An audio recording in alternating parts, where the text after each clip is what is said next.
அன்பானவர்களே, இது உங்கள் வெற்றியின் வாழ்க்கை நிகழ்ச்சி. நீங்கள் எல்லாவற்றிலும் வெற்றி பெற வேண்டும் என்பதே இயேசு கிறிஸ்துவின் நோக்கமும் இந்த நிகழ்ச்சியோட பிரதான நோக்கமாய் இருக்கிறது.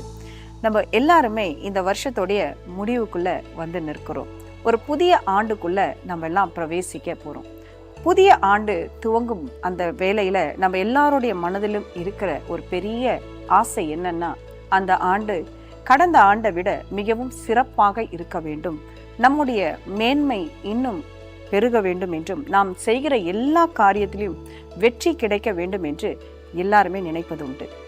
இவை எல்லாவற்றுக்காகவும் நாம் ஜெபிப்பதை பார்க்கிலும், வருஷத்துடைய துவக்கத்துல நாம் தேவனுடைய கரம் நம்மோடு கூட இருக்க வேண்டும் என்று ஜெபிப்பதுதான் மிகவும் ஞானமான செயல். பாருங்க, இந்த தேவனுடைய கரம் ஒரு மனுஷன் மேல இருக்குமானால் அவர்களுக்கு கிடைக்கிற ஆசீர்வாதங்கள் என்னவென்று பார்த்தால், முதலாவது ஒரு சூப்பர் நேச்சுரல் ஸ்ட்ரென்த், ஒரு இயற்கைக்கு அப்பாற்பட்ட ஒரு பலன்.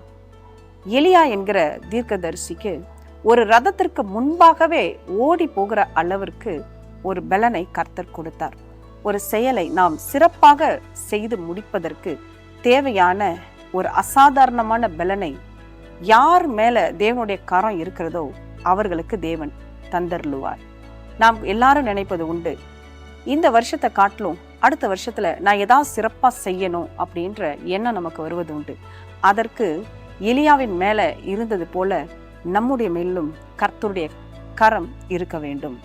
அடுத்ததாக, தேவனுடைய கரம் ஒரு மனுஷன் மேல இருக்குமானால் அவர்களுக்கு ஒரு பெரிய தெளிவு இருக்கும். பாருங்க, எசேக்கியேல் தீர்க்கதரிசியின் மேல தேவனுடைய கரம் வந்து அமர்ந்த பொழுது அவன் ஜனங்களிடத்துல என்ன பேச வேண்டும், ஃபியூச்சர்ல என்ன நடக்கும் என்பதை கர்த்தர் அவனுக்கு வெளிப்படுத்தி காட்டினார். நம்ம வாழ்க்கையில நெக்ஸ்ட் ஸ்டெப் நம்ம என்ன பண்ணணும், அடுத்து சரியான டைரக்ஷனை நாம் பெற்றுக்கொள்ள வேண்டுமானால் தேவனுடைய நன்மையான கரம் நம் மேல இருக்க வேண்டும். இந்த புதிய வருடத்துல வாழ்க்கையில இதை செய்யலாமா அதை செய்யலாமா, எப்படி தொடங்குவது எப்படி முடிப்பது என்று குழம்பிக் கொண்டு இருக்காமல் எல்லாம் தெள்ள தெளிவாக வெளிப்படுத்த தேவனாலே மாத்திரம் முடியும். எனவே அவருடைய கரம் நம்மேல் வந்து இறங்க வேண்டும் என்று நாம் ஜெபிக்கிறவர்களாய் மாற வேண்டும். அடுத்ததாக, தேவனுடைய தயவு, தயவோடு கூட வெற்றியும் வந்து சேர்ந்துவிடும். எஸ்ராவின் மேல தேவனுடைய நன்மையான கரம் இருந்தது என்று அவர் குறிப்பிட்டு காட்டினார். ஏனென்றால் எஸ்ரா ஆலயத்தை கட்டுற ஒரு பெரிய வேலையை துவக்கின பொழுது அவனிடத்துல வெள்ளியும் இல்லை பொன்னும் இல்லை, அதற்கேற்ற பலனும் இல்லை. ஆனால் தேவன் ஆச்சரியமாக அந்த தேசத்துடைய ராஜாவுடைய இருதயத்தை எஸ்ராவுக்கு நேராக சாதகமாக திருப்பினார். நம்ம வாழ்க்கையில முன்னேறி வருவதற்காக நிறைய பேர்கிட்ட போயிட்டு ரொம்ப ப்ளீஸிங்கா பேச வேண்டியதா இருக்கு. சொல்ல போனா காக்கா பிடிக்கணும், ஐஸ் வைக்கணும் இப்படின்ற வார்த்தையெல்லாம் உங்களுக்கு நல்லா தெரியும்.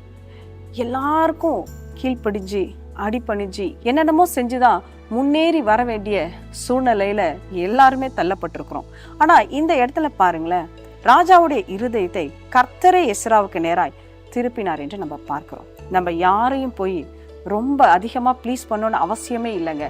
அவர்களே நம் பட்சமாய் வர்ற அளவிற்கு கர்த்தர் நமக்காக காரியங்களை செய்வார்.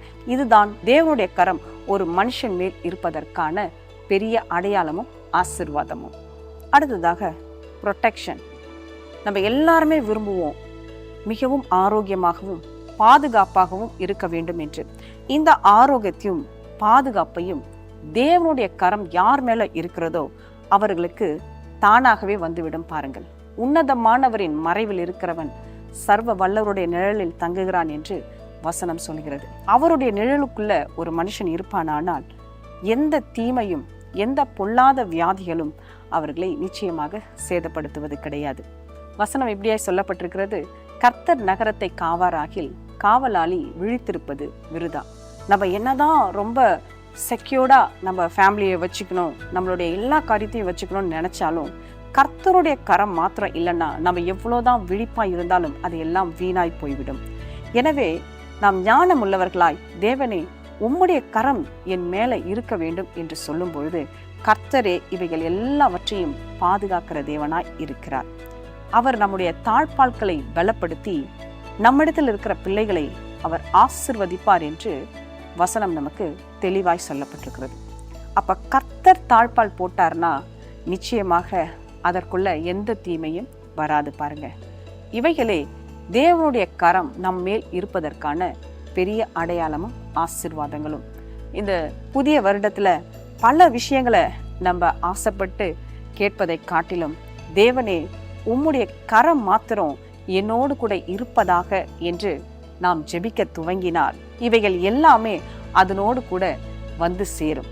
எனவே இந்த புதிய ஆண்டை கர்த்தருடைய கரம் உங்களோடு கூட இருந்து துவக்கும்படியாக ஊக்கமாய் ஜெபியுங்கள். வாழ்க்கையில் வெற்றி பெறுங்கள். God bless you all.